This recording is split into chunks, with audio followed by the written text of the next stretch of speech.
L'incendie a éclaté en pleine journée, sous les yeux des habitants d'Ekaterinbourg. À l'angle de la rue Frère Bikoff, le toit d'un bâtiment administratif situé sur le territoire de l'hôpital clinique central de la ville numéro 3 a été dévoré par les flammes.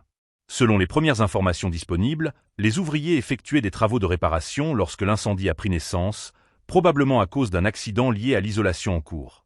En quelques minutes, le ciel s'est obscurci, couvert par la fumée dense qui s'échappait du toit en feu. Le bilan humain est tragique.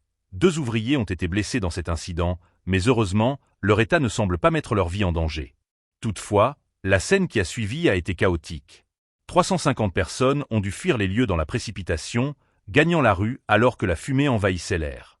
L'urgence a été telle que l'ensemble du secteur a rapidement été évacué. Mais malgré la rapidité de l'intervention, les équipes de secours ont dû faire face à un véritable défi. Les autorités ont déployé des moyens considérables pour venir à bout des flammes.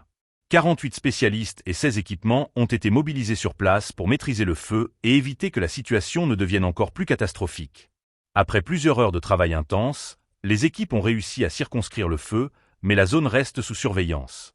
Ce genre d'incident soulève des questions sérieuses sur la sécurité sur les chantiers.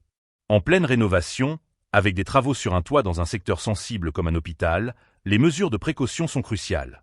Si l'origine exacte de l'incendie reste à confirmer, ce qui est certain, c'est que cet événement met en lumière des risques qui ne doivent jamais être sous-estimés, surtout dans des zones aussi stratégiques.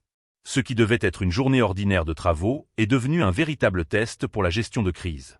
Les autorités locales continuent leur enquête pour déterminer les causes exactes du sinistre, mais la question demeure. Dans un environnement aussi sensible, les protocoles de sécurité sont-ils réellement adaptés aux risques encourus? Les habitants d'Ekaterinbourg attendent désormais des réponses claires. Que faire face à de tels risques dans des infrastructures publiques? Est-ce que ces incidents auraient pu être évités?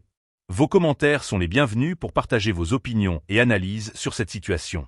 Abonnez-vous pour suivre l'évolution de ce dossier et ne rien manquer des prochaines informations.